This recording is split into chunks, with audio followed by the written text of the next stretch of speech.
I won. The moment I stopped asking for permission to exist, I applied these specific laws to my own life. And the result?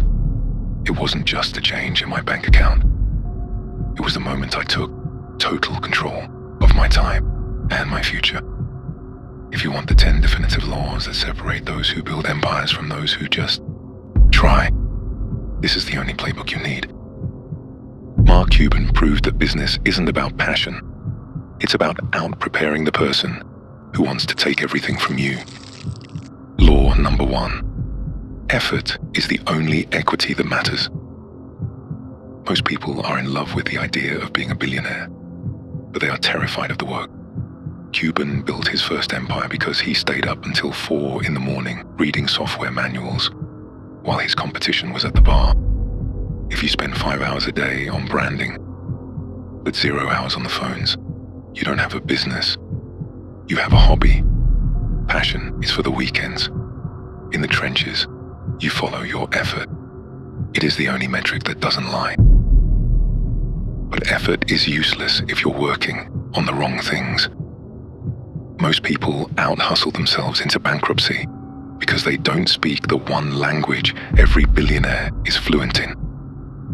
If you don't master law number 2, your hard work is just a slow way to fail. Law 2, the data of war. If you don't understand accounting, you are a tourist in your own company, and tourists, they get robbed.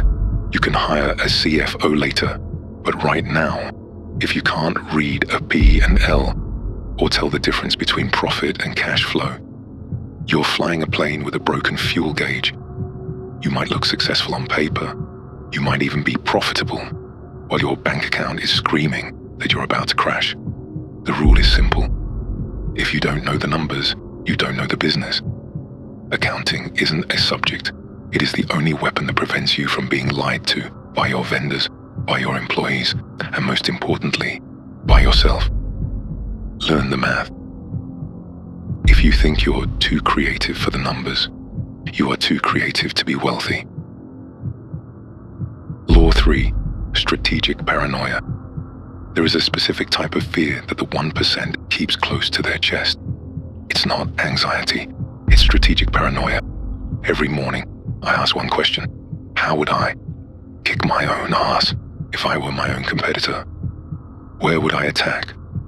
My slow response times, my outdated pricing, my lack of follow-up.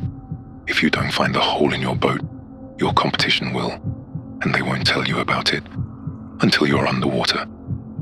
Finding the hole in your boat is only half the battle. Most people identify the problem and then walk into a room and get dismantled because they don't know how to survive the one interrogation every billionaire uses to spot a fraud. If you don't master law number 4, you aren't an entrepreneur. You are a target. Law 4, the preparation check. You don't get in the room to pitch. You get in the room to be scrutinized. The moment you ask a mentor, what should I do next? You have failed. That question proves you haven't done the work. You're looking for a map when you should have been building the road. The only valid questions are the ones that prove you've already addressed 900 of the 1,000 variables. If you don't know more about your industry than the person sitting across from you, you aren't negotiating. You are begging. Law 5, the $1.29 reality. People love to call the 1% lucky. They see the private jets and the basketball teams. They didn't see Cuban at 22, sleeping on a floor in a 3-bedroom apartment with 5 other guys. They didn't see him eating dollar store chicken dinners for years while he built his first company. I had to live my own version of that struggle before I won. It doesn't matter how many times you fail. It doesn't matter how many times you get fired. You only have to be right once. The one right pays for 1,000 wrongs. Being right once gets you in the game, but staying in requires oxygen. Most founders suffocate because they're too proud to do the one thing law number 6 demands. If you think you're above this, you've already lost. Law 6, sales is oxygen. There has never been a company in history with a problem that more sales couldn't solve. Entrepreneurs love to hide behind product development and strategy sessions because those things are comfortable. Cold calling is not. But sales is the oxygen of your empire. When Cuban bought the Mavericks, he didn't just sit in the owner's box. He got on the phone himself and called former ticket holders. If the owner won't sell, the business won't scale.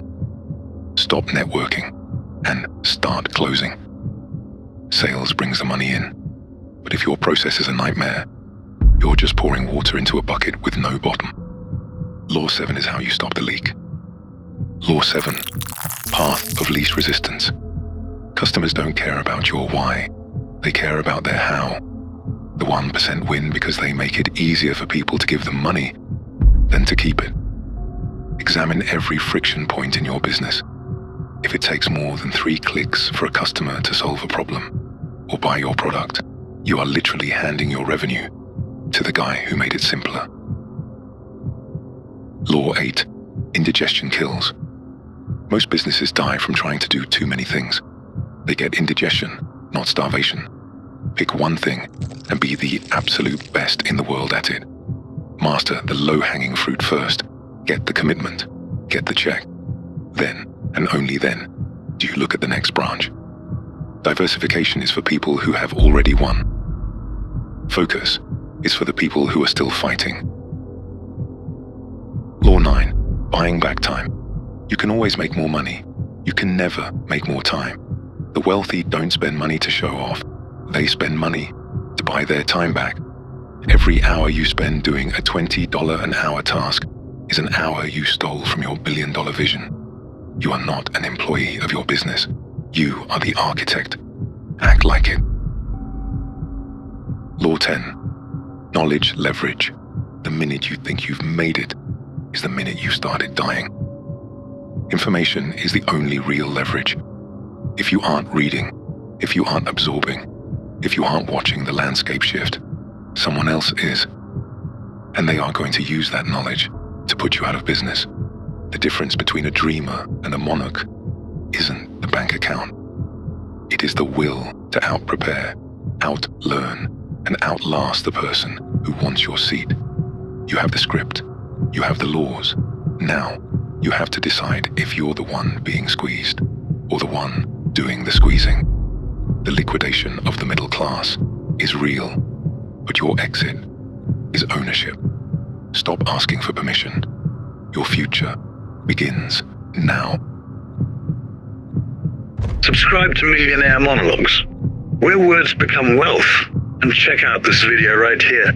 Your future may depend on it.